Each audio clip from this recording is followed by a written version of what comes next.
বাংলাদেশের গণমাধ্যম মানে এতটা নৈতিকতাহীন হয়েছে, এতটা কি বলে মানে বাংলাদেশের সংবাদ মাধ্যম যেরকম প্রিন্টিং মিডিয়ার মধ্যে ধরেন যদি আপনি বলেন প্রথম আলো থেকে শুরু করে সমকাল, জনকণ্ঠ যাই বলেন, টেলিভিশন চ্যানেলের মধ্যে সময় টিভি, একাত্তর টিভি বা যে কোনো টিভির কথাই বলেন আপনি, এদের সঙ্গে হিরো আলমের মানে কোনো তফাৎ নাই।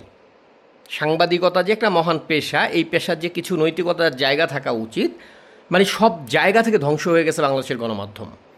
একটা ঘটনা আপনারা জানেন, গতকালকে থেকে বাংলাদেশের অন্যান্য মানুষের মতো আমি নিজেও প্রচণ্ড আতঙ্ক নিয়ে, প্রচণ্ড দুশ্চিন্তা নিয়ে একটা সংবাদ জানার জন্য অপেক্ষা করছিলাম। সেটা হচ্ছে শিশু সাজিদ, 2 বছরের যেই শিশু সাজিদ নামে একটা বাচ্চা, যে হচ্ছে একটা নলকূপের পাইপে পড়ে গিয়েছে রাজশাহীর তানোরে। এই ঘটনাটা আপনারা যারা দেখেছেন সংবাদটা, প্রত্যেকে আমরা প্রচণ্ড আতঙ্ক নিয়ে অপেক্ষা করছিলাম শিশুটা যাতে সুন্দরভাবে উদ্ধার হয়, যাতে কোনো ক্ষতি না হয়। এইটুকু একটা শিশু, পত্রিকাগুলো এটা নিয়ে তো ধরেন তাদের ভিউ ব্যবসা করতেই আছে। আজকে যখন ফায়ার সার্ভিস তাকে উদ্ধার করেছে, আপনারা একটু খেয়াল করবেন, প্রত্যেকটা পত্রিকার লাইভ হোক কিংবা নিউজ হোক, তারা ক্যাপশনটা দিয়েছে এইভাবে যে 32 ঘন্টা পরে উদ্ধার হলো শিশু সাজিদ, বেঁচে আছে কিনা বেঁচে আছে কিনা দিয়ে ধরেন একটা প্রশ্নবোধক চিহ্ন দিয়ে রেখে দিছে। হুম। বা উদ্ধার হলো সাজিদ, কি বলছে ফায়ার সার্ভিস। হুম। তারপরে উদ্ধার হলো শিশু সাজিদ, কেমন আছে এখন। হুম। বা সে বেঁচে আছে কিনা, মানে এই যে নোংরামি ইত্রামি, মানে একটা পত্রিকা ওরা নিজেকে সাংবাদিক পরিচয় দেয়, মানে ন্যূনতম ঘেন্না লাগে না ওদের? নিজের চেহারাটা ওরা দেখে নেয় না একবার, যে হিরো আলমের মতো ন্যাংটা হইয়া 3 মাইয়া লোক নিয়ে রাস্তায় ন্যাংটা হইয়া নাইচা হইলেও ভিউ কামাইতে হইব, এমন জায়গায় নামছে বাংলাদেশের গণমাধ্যম। এইরকম একটা সেন্সিটিভ ইস্যুতে, যেটা বাংলাদেশের সব মানুষ মোটামুটি আতঙ্কগ্রস্ত, প্রত্যেকটা মানুষ দোয়া করতেছে বাচ্চাটা যাতে নিরাপদ থাকে। এই মানে কি বলবো, মুখে গালি আসতেছে, গালাগালি করলে আবার সমস্যা হয়। হ্যাঁ, এই সাংবাদিক নামের কুলাঙ্গারের বাচ্চাগুলা, এই ভিউ খোরের বাচ্চাগুলা, মানে একটা নিউজও হেডলাইনটা লেখে নাই যে শিশু সাজিদ বেঁচে আছে, তাকে উদ্ধার করা হয়েছে। মানে এই অথর্বর বাচ্চারা, এই কুত্তার বাচ্চারা এই কথাটুকু লেখে নাই। কারণ ওদের লিঙ্কে আপনি ক্লিক করতে হবে, ক্লিকে ওই ফকিন্নির বাচ্চায় 2টা পয়সা পাইবেও। মানে ভাই, আমার আমার নিজের একটা বাচ্চা আছে ভাই।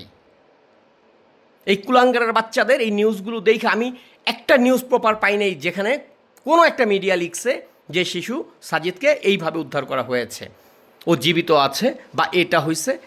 মানে হেডলাইনে কোথাও নাই। ওরা সাসপেন্স মারাচ্ছে।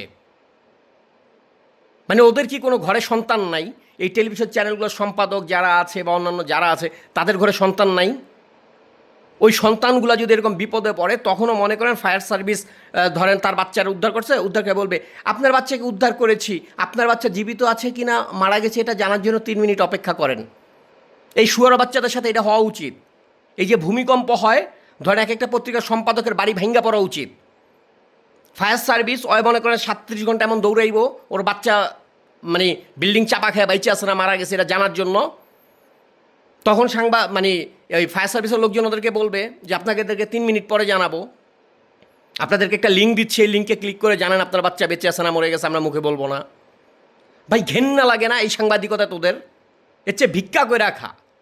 সাংবাদিকতার মতো একটা পেশার নাম না ভাঙ্গাইয়া প্রয়োজন বোধে হিরো আলমের মতো 2-4টা যে তোদের সংবাদ পাঠিকা আছে নিকল টিকলের মতো, এটারে নাঙ্গা করে রাস্তায় নাচ, দেখবি ভিউ আরও বেশি হইব। ফকিন্নির বাচ্চারা, তোদের কাছে পৃথিবীতে একটা 2 বছরের বাচ্চার জীবনের কোনো মূল্য নাই। মানুষের এত আতঙ্ক, এত মানে টেনশন একটা ঘটনায় কিচ্ছুর মূল্য নাই। কুত্তার বাচ্চা, তোদের শুধু ভিউ লাগবে। ভিউ হলে তোরা ফকিন্নির বাচ্চারা, তোদের অনলাইন কি বলে জার্নালিজম মারাচ্ছিস তোরা ফকিন্নির বাচ্চাগুলা। হুম। তোদের 5টা লাইক ভিক্ষা আসবে, তোদের 5টা ভিউ ব্যবসা আসবে।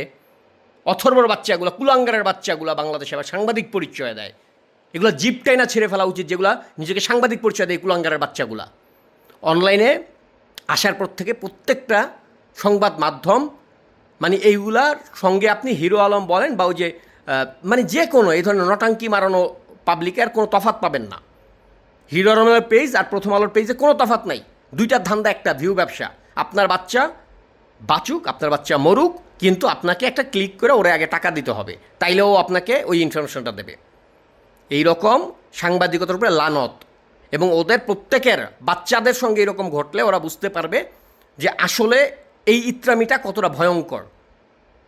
যে একটা বাচ্চা উদ্ধার হয়েছে, বাইচে আসছে না, মারা গেছে, এইটুকু ইনফরমেশন ওরা ইয়েতে দেবে না, হেডলাইনে দেবে না। ওদের লিঙ্কে ক্লিক করে দিয়ে ক্লিক বেট, ওদেরকে টাকা দিতে হবে, তারপরে ওর ফকিন্নির বাচ্চারা ধরেন আপনি একটা ক্লিক করলে বেশি পাবে তা না, হয়তো ধরেন ওর 5 পয়সা আসবে বা 2 পয়সা আসবে, হ্যাঁ, এর বেশি আসে না, 1 পয়সা আসবে।